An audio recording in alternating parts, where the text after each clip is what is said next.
Dahil gusto niyong panoorin ulit ang storyang ito, isa pa nga!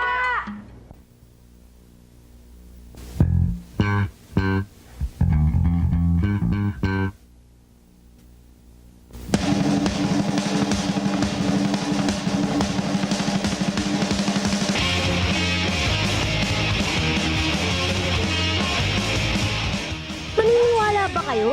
Ang dating pinapanood ko lang sa TV ay nakilala ko. Tama! Ang Eraserheads. Isang araw,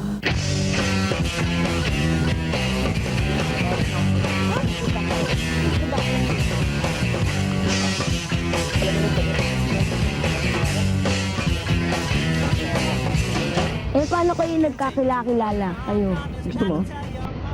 Yayo. Ang malunggay. Paano nagkakilala? Wala, in-introduce niya yung sarili niya.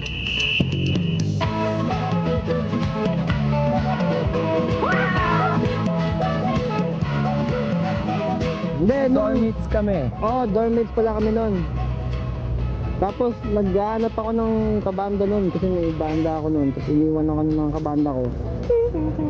Tapos ano ba ito yung camera? Naglabas ako ng parang ad sa dorm na naghahanap ako ng mga kabanda. Tapos yun, sinagot nila. Tapos yun, gano'n lang.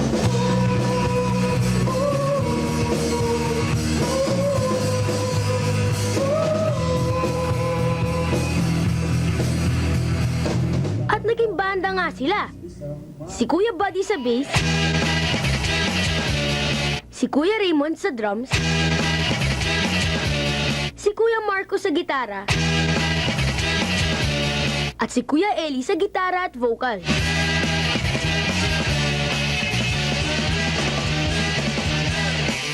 Bakit ba Eraserheads yung tawag sa banda ninyo? Bakit ba? Kasi nung nagsimula kami, wala pa kaming pangalan eh. Kaya doon no? Oo, doon. Malapit lang dito. Nasa UP tayo, di ba?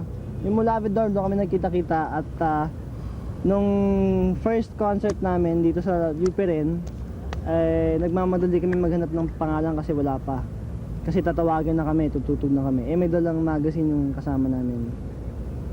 Tapos naghanap lang kami ng magandang pangalan. Yun, yung napili namin. this next song is about love. They try to tell us we're too young,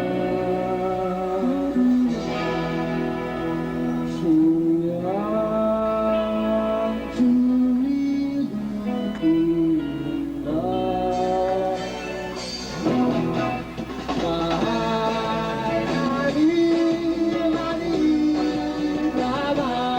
At mula noon, sunod-sunod na ang mga concert sila.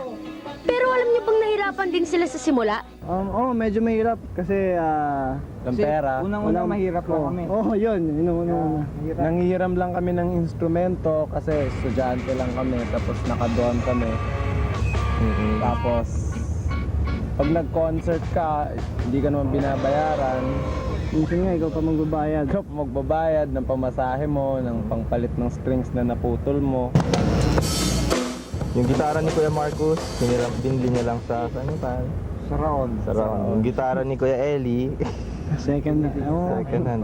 Yung bass ko galing sa kanya, pinahiram niya sa akin. Yung drum set niya, Wala on drums. Wala siyang drum set. May swerte yung mga bata ngayon, may mga instrumento na yun.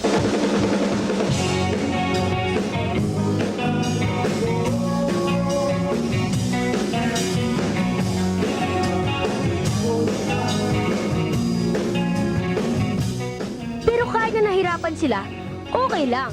Talaga kasing gustong-gusto nila tumugtog eh. Hindi nagtagal, ang dami nang nakakilala sa kanila. So dati hindi nyo iniisip-isip eh. Hindi. estudyante lang kasi kami dati. Ang iniisip lang namin kung kailan yung sunod na concert eh, parang yun lang, ganun lang kalayo. Hindi namin iniisip na after ng concert na to, gagawa tayong album.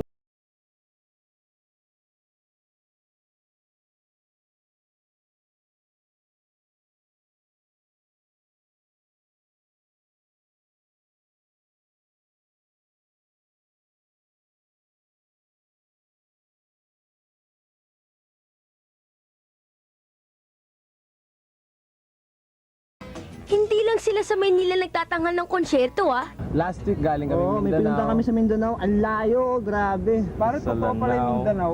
Oo, may Mindanao pala Akala talaga. ko sa mapa lang yun. Panaginip. Tapos iba na yung mga tao doon, iba na yung kulay nila, yung itsura nila. Pangalan ng taon, mga Musuan, Oo, mga ganun. Iligan, Wao. Wao, Cagayan, Tapos Bukidnon. iba yung salita nila doon. Pero kahit ganoon, nagkaintindihan pa rin sila ng mga tagahanga nila.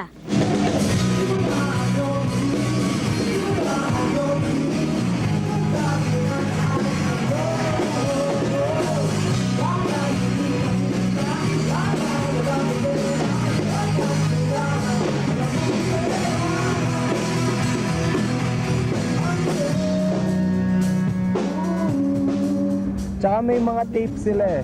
Yun yung nakakapagtaka kahit anong sulok yung napunta namin sa Visayas, sa Luzon. May mga tapes yung tao eh. Kay bootleg o nabili nila o nahiram sa friend. Ayun. So kahit papaano nakikikanta sila, although hindi nila alam yung ibig sabihin, kahit kami hindi naman namin alam yung lahat ng ibig sabihin eh, di ba? I could go back to those fairy hotels to get the real world a while and see that I'm talking well. They saw fishing wells and magic spells.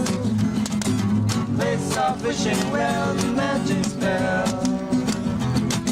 Where everything starts out once upon a time.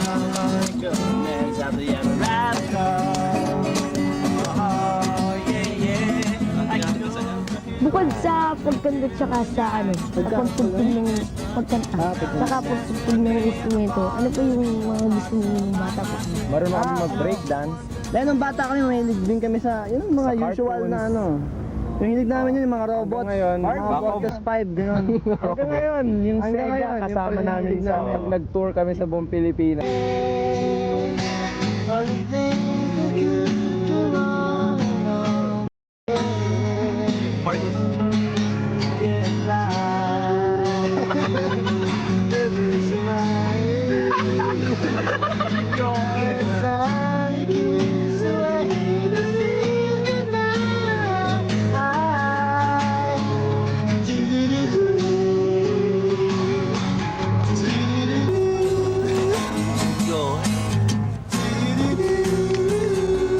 Ano ang nakababa pa? Let me hear Atom sing. Atom sing. Ulit-ulit na yan? Yeah. Hanggang matapos. Si Atom naman. Sige nga, Tom.